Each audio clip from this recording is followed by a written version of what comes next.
also, as this event has drawn interest from a number of individuals that would like to protest, anyone that makes a disturbance in this presentation will be asked to leave. Our moderator this morning is Tom Quadman, Executive Vice President of the U.S. Chamber of Commerce, Center for Capital Markets Competitiveness. Mr. Quadman heads up the CCMC, which was established in 2007 in order to advocate legal and regulatory policies for capital markets in the United States, and in order to advance the protection of investors, promote capital formation, and ensure U.S. leadership in financial markets of the modern world. He oversees the Center's policy and lobbying operations while working with the CCMC staff to create executive, legislative, regulatory, and judicial strategies to reform the financial regulatory system and support policies for efficient capital markets. Mr. Quadman is joined today by Congresswoman Vicki Hartzler of the 4th Congressional District. Congresswoman Hartzler serves on the House Armed Services Committee as well as on the Agriculture and Budget Committees.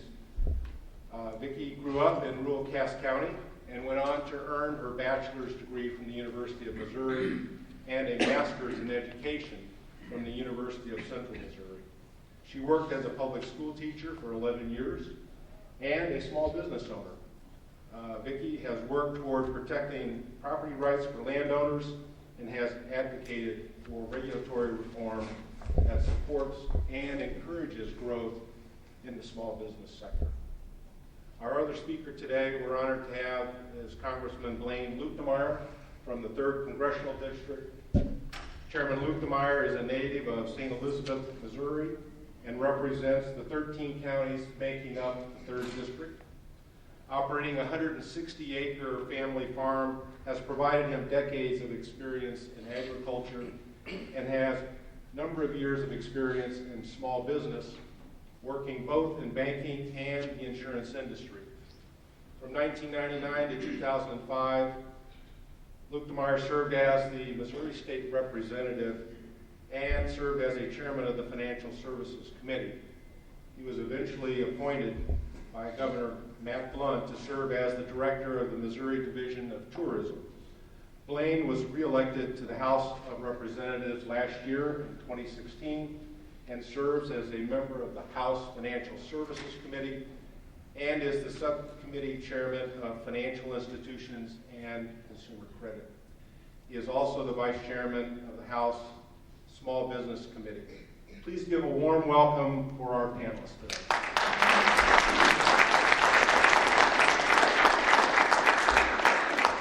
Joe, thank you very much for that kind introduction. I also want to thank Matt McCormick and the entire staff here for your work in putting this together and for your hospitality in bringing us all together and having this discussion today. I'd like to thank Congresswoman Hartzler, who's been a great advocate for the business community in Washington, and as a small business owner, certainly understands the challenges that small business people are under stress, in these hard times. I'd also like to thank Congressman Luetkemeyer, who's been a stalwart leader in making sure that we are trying to provide relief to small, mid-sized, and regional banks who are the financiers of Main Street. And we're going to get into that a little bit.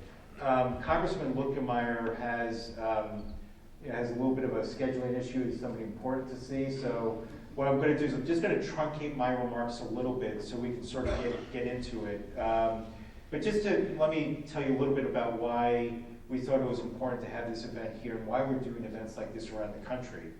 Let me read you a quote, and this is from January 2007. So this is almost about 18 months before the financial crisis hit. All Americans have a vested interest in strengthening America's financial services industry, and the time has come to rally support for this effort. That was a joint statement by Michael Bloomberg and Senator Schumer from New York. And this is almost 2 years, as I said, before the financial crisis. And the reason why they were saying that, and the reason why the Chamber set up our Capital Market Center around that same period of time, was that pre-crisis, our capital market system was already in distress. One reason was because we were facing international competition for the first time. So instead of the United States being the safe haven for capital that the business community can then draw on, now money can go to London or Dubai or Singapore or Beijing, a whole bunch of different places. The second reason is that our regulatory system's out of date. So our regulatory system is either rooted in the New Deal, some of it goes back as far as the Civil War. And that system was no longer keeping up with the needs of the 21st century economy before the crisis hit. So what happened? We had a rush to stability during the crisis, which was, in the days of the crisis, was a good thing. But that has been the focus of policies in Washington for the last 8 years. And what has been forgotten is that you cannot have stability without growth. So that we've had this snooze economy for the last 8 years, where we're having 1.5% to 2% growth, whereas if you look at the 80s and the 90s, which wasn't that long ago, growth is really, the norm was about 4%. And if you look at it a little deeper, 3% growth is the break point where you start to create well-paying jobs. And if you take a look at the election over the last year, clearly the American people are not happy with either job creation or they're not happy with the jobs that are being created.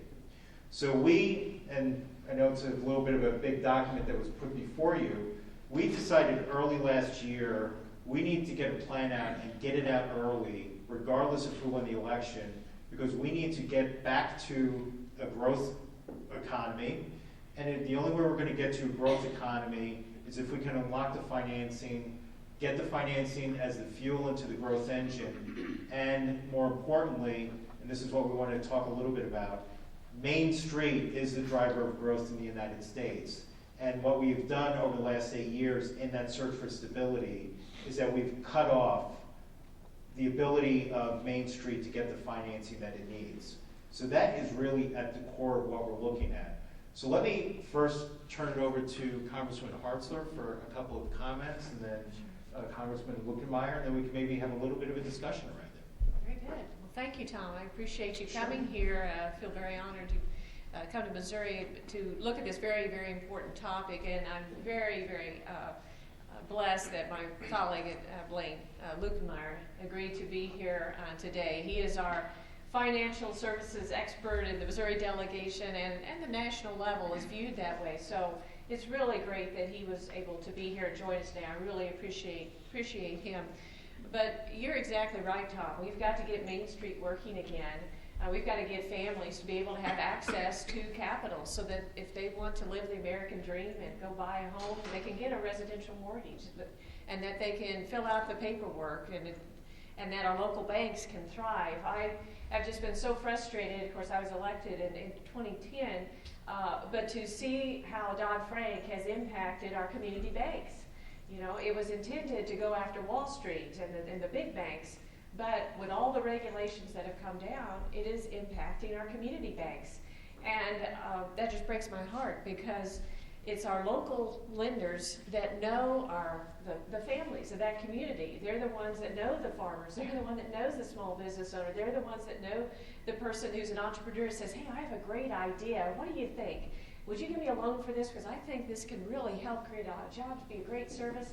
And how frustrating it is for the bankers that in my district, and many of them are here, who have to deal with this regulation. Because the heart of the people and the banks in this community is they're in it because they want to help people. They want to help the small businesses. They want to help that family. It's a rewarding career path to be in the financial industry, but it's a frustrating career path now when Washington ties your hands. And you have to look across the table at your neighbor, person you go to church with, the banker that you went to school with, the businessman that you went to school with, and say, sorry, I can't give you that loan anymore because Washington says you don't qualify. Or, paperwork used to be 5, but here's the stack of papers you have to fill out now. Here's the information I request from you. It's just wrong. Washington shouldn't be dictating this. So I am all in to work with Blaine and others to try to make this better, to reform, if not repeal Dodd-Frank. And I know Blaine will probably talk about the bill his committee's been working on for several years, Financial Choice Act, which I support, because we've got to get these regulations right so that we can get access, the capital can flow once again to Main Street and families can thrive. So I am here to listen and learn and to support and to see what we can do together to make this better. Thank you. Great to be with you today, and thanks for the Chamber for putting this together. And my colleague Vicki here is a great advocate for small business. Hopefully you all have an opportunity to ask some questions. I do apologize. I went a little earlier than I anticipated today, but we'll try and get to as much information as we can. Just very quickly, Tom made mention of small businesses, and Vicki made the same comment. We had Chair Yellen in our committee last week, and she made quote the previous day to the Senate and said, well, 95% of small businesses are able to get all the money that they need. Well, that's true, but the studies she was citing also show that 2/3 of small businesses are not even wanting to go and get a loan. Why? Because they don't think they can make any money in this environment. So they're sitting on the sidelines. And whenever 65% of the small businesses in this country are the ones who hire the new hires, you can see why our economy is going in the wrong direction. The last 5 years, every year our GDP has gone down from the previous year. Now, I don't remember a whole lot about my high school math classes, but I do remember a negative trend line. That is a negative trend line. We're going down like this, and that's the wrong direction. So our economy, while it is stabilized, is not going right guns, and part of it is the rules and regulations that all of you deal with every day, being in the financial services world, that stymie your ability to help your own customers. Dodd-Frank was supposed to be the know-it-all, fix-it-all bill, and it's supposed to cause, keep these banks from being too big to fail. Well, now you have banks that are too small to succeed. But what you've got community banks going out of business one a day across this country. That's right. Let me say that one more time. Today, there will be a community bank somewhere in this country that will run you. Not because it's been mismanaged, but because of the compliance costs of continuing to try and exist in this environment. In the state of Missouri, in 2015, we had 44 banks that were $50 million and under. Those are Liberty guys, but they take care of communities. 44 banks, $50 million and under, 26 lost money. Those are ripe for a merger. Those are ripe to go under, and it's not because they're being mismanaged. You go talk to them, it's this continual barrage from Washington of rules and regulations that they have to comply with, hire compliance officers. And I go around the country, I talk to lots of folks. We made the comment a while ago, somebody asked the question, I think Vicki asked the question about how many compliance officers you have to have. Basically, when you have to have one new compliance officer or loan officer, that's a cost that you have to figure out how to spread over the rest of your business. And if you're a small bank, you can't do that. And so that's why you're losing these banks. That's why you're seeing a restriction of credit. Dodd-Frank has caused the free checking, used to be 75% of the people had free checking, now it's down to 37%. It's had a dramatic effect on the access to credit and also the cost of credit and cost of bank financial services to the consumers. And now you have a burgeoning new industry called fintech, financial services technology, that is out there that's trying to enable the financial services world to keep up with all the technological advances that are out there. And because of the rules and regulations, it's a very restrictive area to be in. And as chairman of the committee that oversees this area, one of the things we're going to talk about is having a hearing about these fintech companies. How can we assimilate them into the financial services world? How can the banks partner with these folks? Fintech companies are looking at maybe even having their own charter. I'm not a big fan of that personally, but there's issues that we have to take a look at because of the world continuing to develop.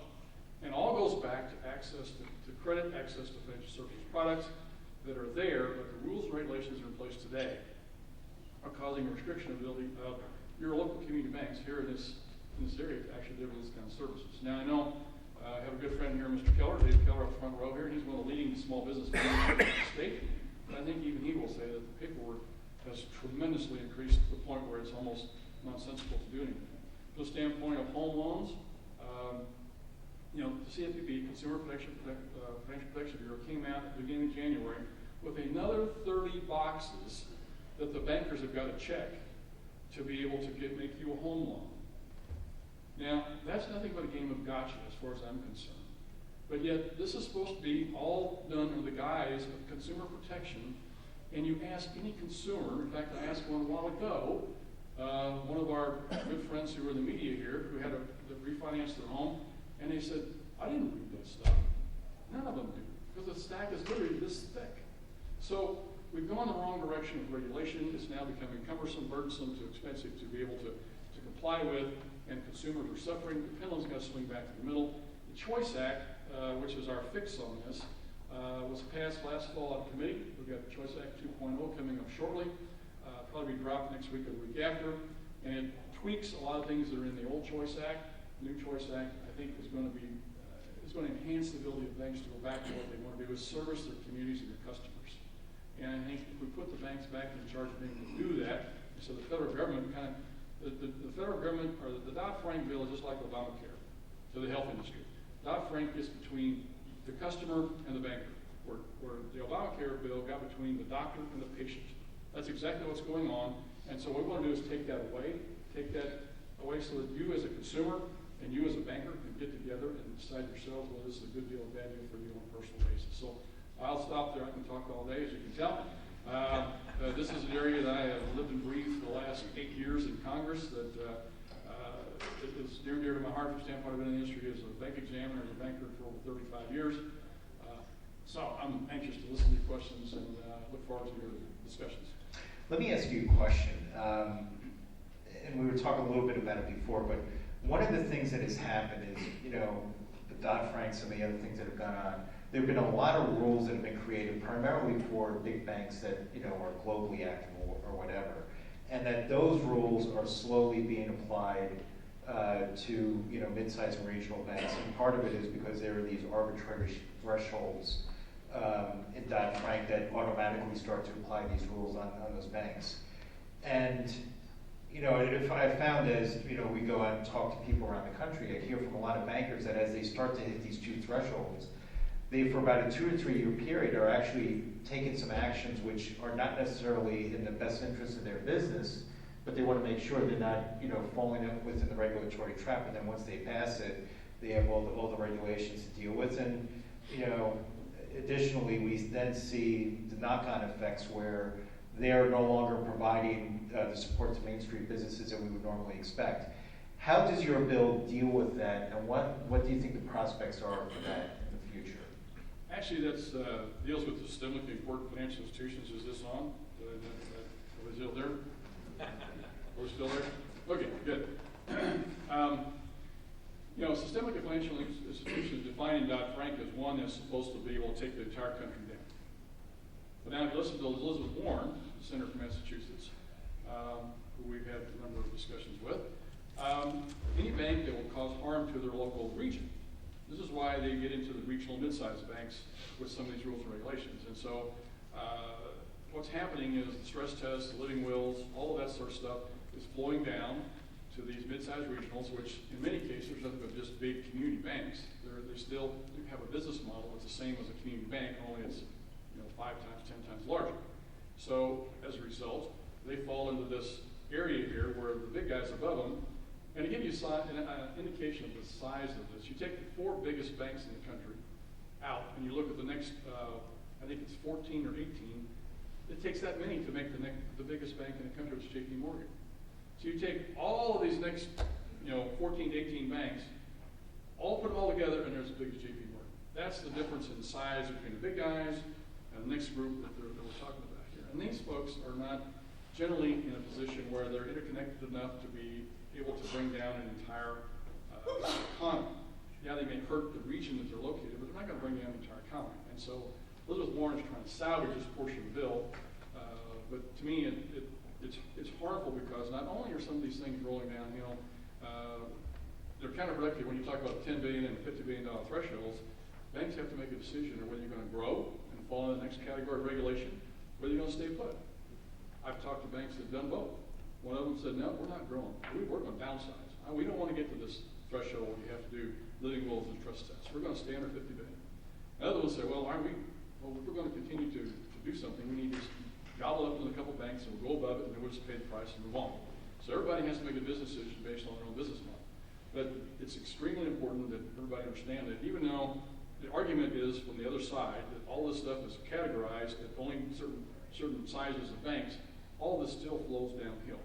Whether the rules and regulations are there to be followed by your local community banks, they're still being enforced by the regulators at the lower levels a lot of times. They're being told, well, you know, the top banks up here do this. It's a really a good idea if you would do this too. Wink, nod. In other words, you better do it or else we'll be back here next week and make sure you are doing it.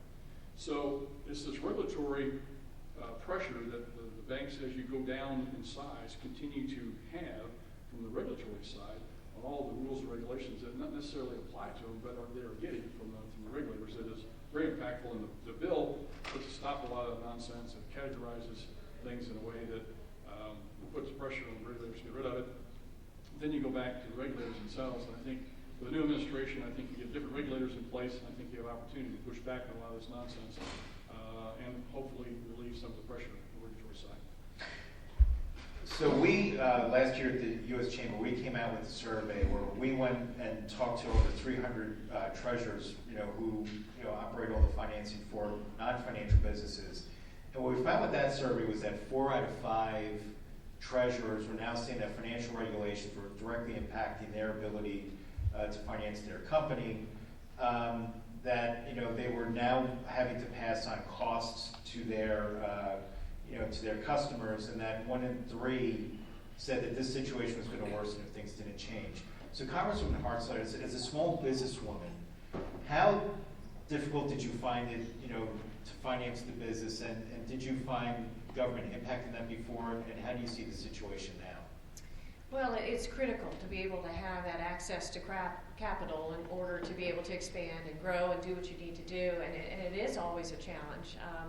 We always have a good working relationship with our local banks, but the less federal over-regulation, the better, to give them that flexibility.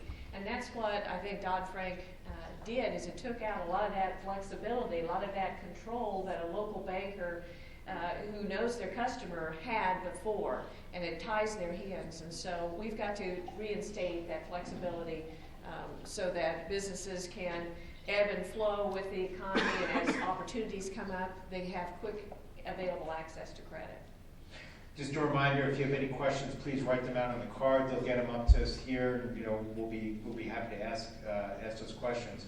Congressman Luetkemeyer, you had mentioned the Consumer Financial Protection Bureau before, and there's no question, everybody's in favor of good consumer protection rules, because if you're not going to have those in place, and people aren't comfortable in the marketplace, you're not going to have customers, and you're not going to have a business. But the CFPB has not really gone out and done any rule writing or anything. They really just go out and do things, sort of like a litigation by press release. And they've been an unaccountable agency. What do you see the prospects for being a CFPB reform? Well, they've been very aggressive when it comes to new rules and regulations. I mean, they have become a de facto legislator from the standpoint that they make new rules and regulations and go out and enforce those in a way that basically you're making law. And so as a result, they have become a de facto legislative branch, which is technically illegal. They're not supposed to be able to do that, but they are getting away with it. But I think some reforms that we're looking at in the bill are to, right now, every quarter they send a bill to the Fed to get a check for their continued existence. Hopefully we put them on budget, and we take that, and talking to Fed people, they're not happy about that either, because they just take some money out of their profit account. We want to put a inspector general in there to watch the dog, and we want to put right now the chairman has decided to leave the director in place, but have him serve at the pleasure of the president, so that there can be the ability to hire and fire, which is not there right now. And I think the fallback position on that has been, as discussed for a long period of time, is a commission that you put over, like we have a commission over SEC, FDIC, everybody else has got commission. This guy is like a king. He has his own rules, own kingdom. He can do his own thing. I think the Senate will fall back to that position, quite frankly, but also take away their UDAP authority, unfair, deceptive, abusive acts and practices. I mean, if there's anybody who's abusing anybody in Washington, D.C., it's a CFPB. And so these folks need to be reined in, and I have a bill that's included in our Full Choice Act that actually takes this away from them. So there's a lot of things we want to do to try and rein them in. Also, we take the regulatory authority, the enforcement authority, and then UDAP authority. So basically, you've got the agency to the point where they're basically an advocate or a monitor of what goes on. Something you probably didn't know, they collect 80% of the credit card transactions in this country. That's right, 80% of the credit card transactions in this country, they are monitoring, they hold, and with the cybersecurity situation in Washington, D.C., that should send a chill down your back, because they are in charge of 80% of the credit card transactions in this country every day. So they need to be reined in. Hopefully, as the lawsuit goes up the chain, that's involving someone right now, that they will be declared unconstitutional, so we can go back to finding out how to protect consumers the old-fashioned way, let the other regulatory agencies that are in charge of that area do their job, instead of having a different agency be created over here and then be a rogue agency on top of that. So as you can tell, I'm not a big fan of CFPB, and I'm going to find a way, wherever I'm at in my committee, to figure out how we can do away with it. So we're going to keep working on it. I apologize, I do have to go, but I sincerely thank you for the opportunity to be with you this morning. And again, anything we can do, well, let us know, and I'm glad to work with you. Great. Thank you very much. Thank you very much. Let me just check and see if we have any questions with the cards. While they're doing that, could Yeah. I weigh in on the Please CFPB go right ahead. while we're beating up on them? A lot of concerns in Washington. A lot of people do not support them. But I offered an amendment on the bill, appropriations bill, to rein in the CFPB because we found out that they were spending $15 million on online advertising to advertise their agency. And I felt like that they should be using taxpayer money to put all these ads to advertise their own agency. So we passed an amendment on the House floor and to strip that funding, because that's just not a smart use of tax dollars. Yeah. And I have to add, the agency they were hiring was also the one who had done Hillary Clinton and Barack Obama's advertising for their campaigns. Anyway, I just thought overall, it's just not a good use of tax dollars. You know, there clearly have been a lot of issues regarding the CFPB, and as I said, not necessarily because people oppose consumer protection or anything like Right. that. That's not the issue. It's the issue is that they're just an unaccountable agency. And, Yeah. you know, they don't have any rules. They do litigation through press release, and you know, we're sort of creating a culture where I think people are not necessarily looking for success. It's how they can best get along with their regulator, which is not good. No, not good. We should be focused on the customer, right, and helping them succeed. Yeah. So let me ask you too, you know, Congressman, as you're looking at, and it's interesting because you're not on the Financial Services Committee, but obviously this is, you know, these are a set of issues from your background, as I said, as a small businesswoman, where you're very interested in them and have done a lot of work here. What do you see the prospects for changing some of these things, and do you see the results of the election of having a positive impact? Oh, absolutely, because we are all about getting the Main Street and jobs growing and going again. And clearly Dodd-Frank has been a hindrance to that with these regulations that are stifling the economy, hurting the access to capital, hurting our local banks. And so there is a lot of interest and support for reforming Dodd-Frank and making it workable and getting a lot of these regulations off the backs of our community banks. So I think will be a lot of support in the House. I think there is in the Senate. To me, this isn't a partisan issue. I mean, this is about our economy, which everybody wants. This is about jobs. This impacts Democrats and Republicans. I mean, there's Democrats and Republicans who are business owners, who are farmers, who want to buy a house. So in my book, this is something that everybody should be able to embrace, and we should all come together and find those best ideas, and let's get it passed and get it to the president, who I know is about job creation and who will support this and sign it into law. And one of the things that we have seen is that in the last 20 years, there's been a steady decline in the number of public companies in the United States. We, in fact, have less than half the number of public companies today than we did 20 years ago.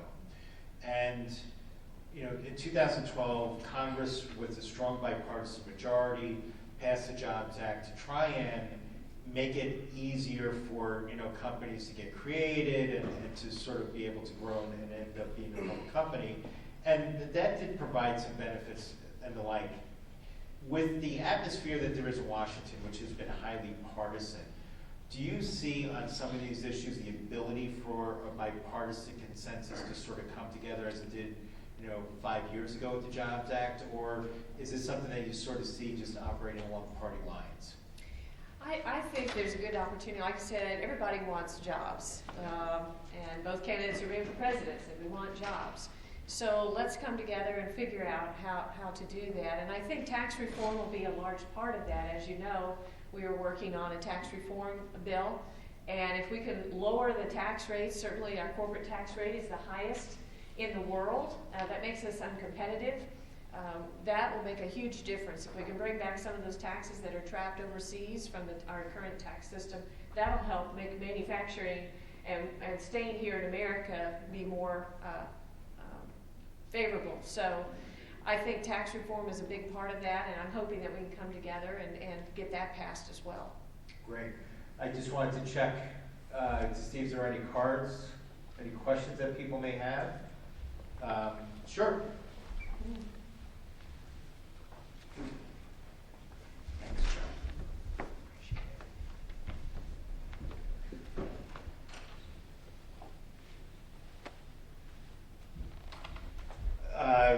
This is actually a great question. Has there been any discussion or action to eliminate the three major regulatory agencies and merge them into one agency for consistency? So I sort of alluded to this in my opening remarks, that if you look at our regulatory structure, and I'm not even going to start getting into state regulators, we have on the federal level at least 3 regulators that look at banking issues. We have 3 or more regulators that look at securities issues, 3 more regulators that look at like futures and options, 5 more regulators that look at corporate governance. And it creates this system where you have either turf battles that go on, or you have different competing agendas, or sometimes frankly it even gets to the point where regulators don't even necessarily want to get involved in an issue because they think it might be somebody else's purview and don't want to get involved there. So I think this is one of the challenges, and if you notice in our book, that's actually number 1, because that's the issue that Dodd-Frank never got at, and that frankly was the issue that Mayor Bloomberg and Senator Schumer were talking about, which is what I had cited in that quote early on. And this is an issue that needs to be addressed. So if you sort of look at our financial regulatory structure pre-crisis, it was a house on a creaky foundation or a crumbling foundation, and rather than fixing the foundation, we just built another story on top of it. So if we really want to get at the root of the problems, that's something that we need to address. That's something that we have raised with the new administration. Matter of fact, we sat down with the transition folks even before the election had occurred, and this is something that we want to sort of get out there and get into that debate.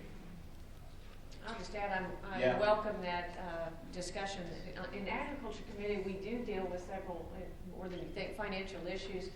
We have hearings about the SEC, the CFTC, and there's a lot of overlap, it seems like to me. So. Let me ask you this question, and I'll chime in, but it's how long before changes will be made? And sort of along the same lines, how will the general public be able to see them happening? Regarding just tax Well, reform or just? I think generally, but yes. Well, I think as fast as we can, put it that way. And I mean, we've only basically been there not quite a month and a half. And I'm hearing from some constituents, how come you haven't repealed and replaced Obamacare yet? We thought you were, so just give us maybe at least till the end of the year, okay? But things are moving very, very fast. The Senate is tied up right now with a lot of the confirmation hearings, and so their time is spent on a lot of those things. He's got a lot of people to put in place, and so that'll take up some of their times. But in the House, we've already passed the budget reconciliation bill. The Senate has already passed that, and so we're working on the legislation to repeal and replace Obamacare. The Ways and Means Committee is working on and has structure for the tax reform bill. In armed services, we are working on and putting together laying the groundwork for the National Defense Authorization Act. Ag Committee, we've already heard a lot of hearings, starting to look at the Farm Bill next year. So the committees are just working, meeting, starting to lay those groundwork. But in the House, we've also passed 13 resolutions of disapproval already. And this is a mechanism for the Congressional Review Act that was only used like one time before. But it gives the authority to Congress to stop a rule or regulation that the executive branch puts forth within 60 legislative days. And so it's kind of an unused tool that has been there for a long time. And we are now going through and looking at a lot of the rules and regulations that were passed in the last summer and fall with the Obama administration. And we are passing these resolutions of disapprovals to stop the rules and regulations. We've already passed 13. Several of those have passed the Senate, and in amongst their confirmation hearing, they've taken time, they've voted on that. It only takes 51 votes in the Senate to pass that, compared to legislation in the Senate where it comes under a 60-vote rule threshold, which I'd be happy to share more. I'm very frustrated with that rule, but the resolutions of disapproval only take 51. So several of them, President Trump has already signed into law. And just the fact that we are undoing a lot of the rules and regulations will have a huge impact on the economy. One that was approved the other day is the stream buffer rule that was going to impact over 40 to 50,000 coal miners' jobs, making it very difficult to operate a coal mine in the country. We did away with that rule, so that will be able to move forward. So there's a lot of rules and regulations that we're reviewing, we're taking action to stop. So we've only been there about 6 weeks, but we're working hard, and I'm hopeful that we'll be able to tackle these big things and get them across the finish line, by the end of the year. Certainly, we're working hard. That's our goal. Yeah, let me answer that question in two separate ways. One is, if you look at what the administration has laid out, they have a very aggressive agenda in terms of tax reform and healthcare reform and infrastructure, an infrastructure bill. And that's going to take some time to work through. And as you also said, we have the 60-vote threshold in the Senate. And the House, I think we're going to see activity with the Choice Act, and it's going to take a little longer for the Senate, to get there. The other thing, though, and this is the second answer, is that some of these issues are going to have to be dealt with in terms of regulation because of that 60-vote threshold in the Senate. So the president 2 weeks ago signed an executive order on financial services regulatory reform, where he has already directed, before the people are even in place, he has directed the Treasury Department to coordinate an effort amongst all the financial regulatory agencies to determine what changes need to be made along 8 very broad goals. So they are already looking at how can they start to use regulatory machinery to actually start to, put reforms in place through regulation, even outside of legislation. So I think we're going to see some unique things going on, as you also alluded to with the Congressional Review Act. So I think there's some different tools that are out there. Having a president in the White House that supports jobs and businesses and undoing a lot of these regulations, I think will be really important and helpful. A question here is, what will be the immediate impact of any changes? And I would take that in the context of financial services reform. I don't know really offhand, but I think because Blaine is on that committee and they're working on, they haven't even released the bill yet. So, but we know kind of generally what it's going to be because it's the same bill as last year. It gets a lot of the Dodd-Frank regulations off the back. But I think just giving that certainty would be the first impact, and that's what's been missing the last several years. As I talk to a lot of the business owners and manufacturers in our area, on the one hand it's discouraging, on the other hand it's encouraging, because they tell me that they want to grow, they want to expand, they want to open up a second location, they want to hire more workers.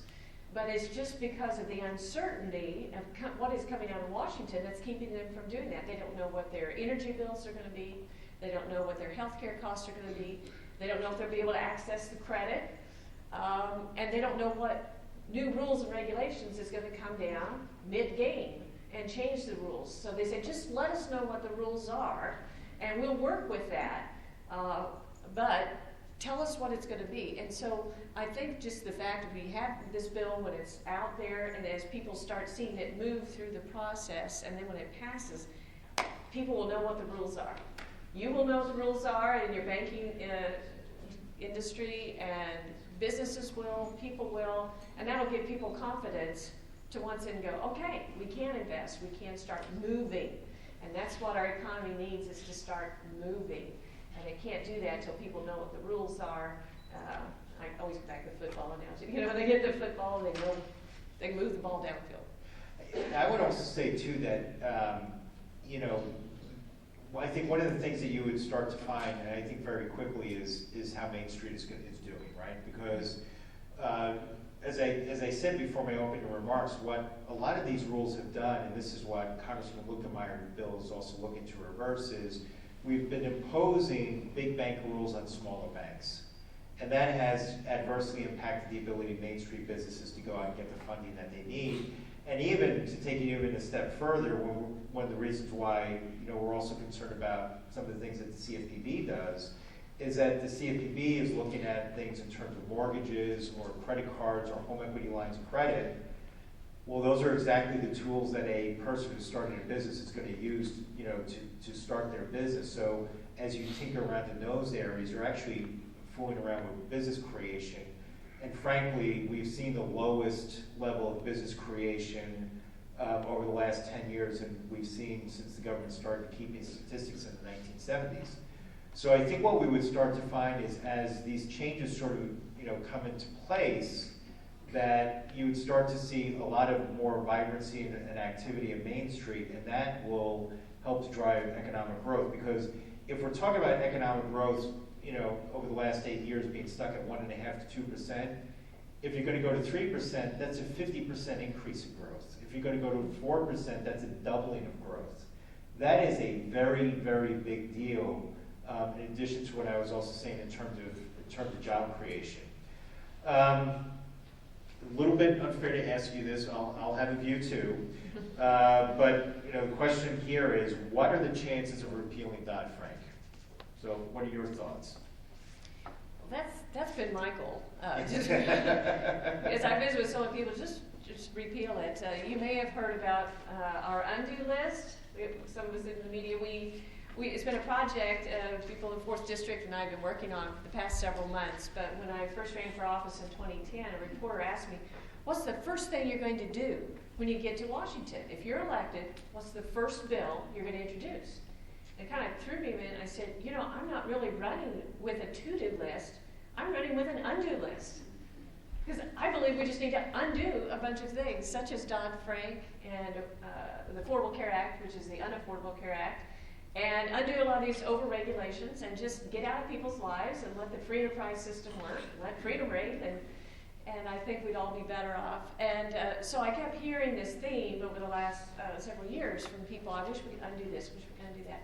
So I just opened it up and asked people to submit to me what they thought needed to be undone, something we could compile, put together for President Trump and the new administration, say, here's what the people of the 4th District think.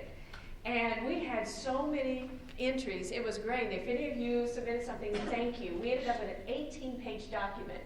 I didn't edit it, anything, just what people wanted. And Dodd-Frank was in there. We have a page on that. Just the voices of people from the 4th District saying, this is how it is hurting me.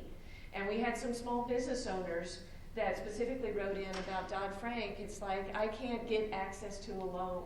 I can't grow my business. Please undo the Dodd-Frank. And so we put that together, and I was able to present it 2 weeks ago to President Trump. And he said he really appreciated it, and he'd look at it. So there's a lot of sentiment in Washington that we need to undo a lot of these things, and Dodd-Frank is certainly on my list. So I'll let Blaine navigate the financial services and count the votes, but I'm with him.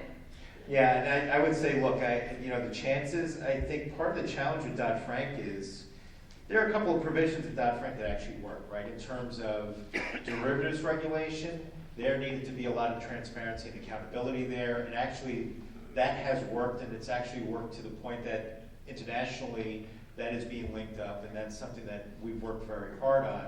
I think what is going on with the Choice Act is what Chairman Hensring is doing, and this is where Congressman Lipkemeyer is a key leader, is let's figure out what works, let's keep that, let's figure out what might work and what needs to be tweaked, and let's do that. And look, if there are things there that don't work, and clearly there are, let's jettison them, and let's also start to get at some other issues that need to be addressed too. So I think it's a little bit of a work in progress. Let me ask you one last question, because I think Matt's going to come up here and sort of drag us off in a couple of minutes. And this does get at some of the issues that we're talking about here, but it also gets at things much more broadly. Regulatory reform, the Regulatory Accountability Act. I mean, one of the things that we've complained about with financial regulators is that they've ignored the economic consequences of what they're doing.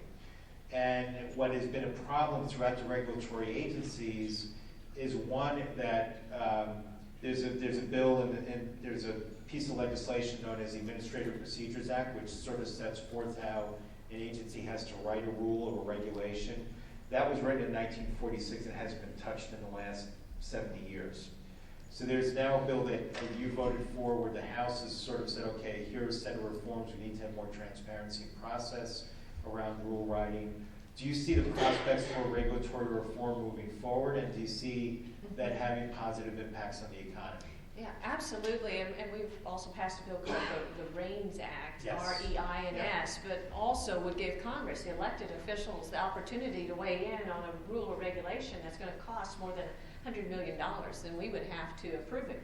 So you don't have the unelected bureaucrats issuing these rules unhinged without some oversight. But I think just the fact of changing the whole administration is you're going to have regulatory reform already. One of the executive orders that the president put forth is that for every new regulation that any of the departments of the government now come out with, they have to do away with 2 others. So that's something that on his own he had the ability to do because he oversees the executive branch. And just putting different people at the head of these agencies is going to have a huge impact. When you have people who come from the business world who understand the impact of regulations on real life running a day-to-day business, they're not going to put forth regulations that are going to be overly burdensome and stifle the economy. So that in itself, I think, will take care of a lot of the problem that we've been having without passing the bill. But hopefully the Senate will go ahead and take our specific legislation we passed.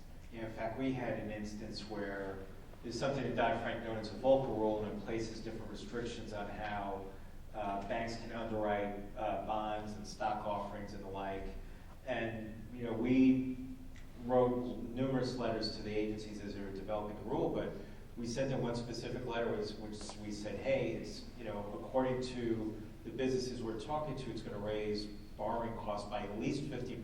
It's actually going to shut certain businesses out of the debt and equity markets, and please do an economic analysis and figure this out before you write the rule. Well, needless to say, they didn't do the economic analysis. They wrote the rule, and this happened, whatever.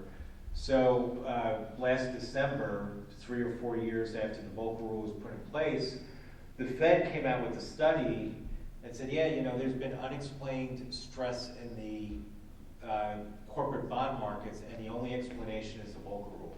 So part of what you're talking about in terms of the REINS Act, in terms of the Regulatory Accountability Act, is that the regulators really need to not only determine what the problem is, they also need to figure out what the best tools are and what the consequences to the economy are.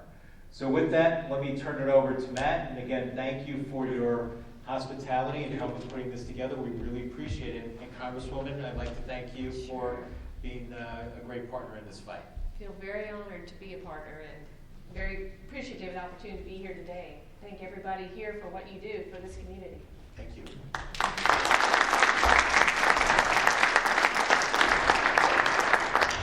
We would also like to thank everybody that took time out of your day to be here.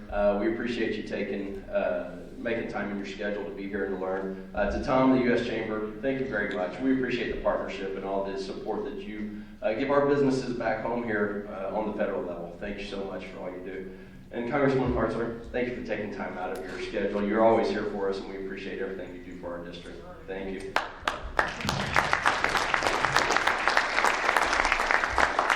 Unfortunately, Congressman Lukemeyer had to leave a little early. In case you didn't hear, Vice President Pence decided to do a tour in his district. And so that's what he had to take off for. So we do appreciate him coming out and spending some time with us. We'd also like to thank Erdos at Home for providing the furniture on stage today, and also Stony Creek Hotel and Conference Center for providing the venue, and of course our City of Columbia Police Department for always keeping us safe and providing their assistance today. For those that are using or needing to receive CPE credit for attending the Roundtable, please visit with Penny out at the front table, the registration table, and she'll get that taken care of for you. And lastly, for those that hadn't had a chance to register, there is still time to register. We have our Economic Outlook Conference tomorrow that we partner with Ready on. It's going to be from 3 to 6 p.m. over at Columbia College. Hope you can make it out. There is still time to register, so please do so. And with that, thank you for coming. Have a wonderful afternoon.